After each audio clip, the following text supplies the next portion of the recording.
Operation തൂഫാന്റെ ഭാഗമായി കൊല്ലം നഗരത്തിലെ വ്യാപാരികളും കേരള വ്യാപാരി വ്യവസായ ഏകോപന സമിതി പ്രധാന യൂണിറ്റായ കൊല്ലം മർച്ചന്റ്സ് അസോസിയേഷൻ ലഹരി വിരുദ്ധ ക്യാമ്പയിൻ പോസ്റ്റർ പ്രകാശനം ചെയ്തു.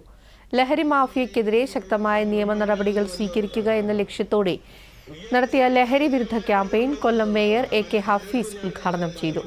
Kollam ACP Rajesh TR, Kollam merchants association president AK Ramabhadran, വ്യാപാരി വ്യവസായി ഏകോപന സമിതി കൊല്ലം ജില്ലാ സെക്രട്ടറി AK ജോഹർ, ഉദയകുമാർ, അനുപമ തുടങ്ങിയവർ സംസാരിച്ചു. ജില്ലയാണ് ഇത്തരം രീതിയിലുള്ള ഒരു തൂഫാൻ അവയർനെസ് പ്രോഗ്രാമും കേരളത്തിൽ ആദ്യമായിട്ട് നടത്തിയതാണ് കൊല്ലം ജില്ലയാണ്. അതിന്റെ ഇനാഗുറേഷനാണ് ഞാൻ തന്നെയാണ് നടത്തിയത്, പോസ്റ്റർ പ്രകാശനം. അപ്പൊ അതൊക്കെ ഇതായിട്ടുള്ള നമ്മുടെ മേയർ അദ്ദേഹമുണ്ട്. അപ്പൊ ഞങ്ങൾ ഇതിന്റെ പോസ്റ്റർ പ്രകാശനം നടത്തി പോസ്റ്റർ എല്ലായിടത്തും എല്ലാ സ്ഥലങ്ങളിലും എത്തിക്കാന്നുള്ളതാണ്. ഒപ്പം തന്നെ മാക്സിമം ഇൻഫർമേഷൻ കളക്ട് ചെയ്തിട്ട് നമ്മുടെ നമ്പർ ഈ പോസ്റ്ററിൽ കാണില്ല, വേറെ പോസ്റ്റർ ഉണ്ട് കേട്ടോ. നമ്പർ എല്ലാ കടകളിലും ഉണ്ടായിരിക്കണം.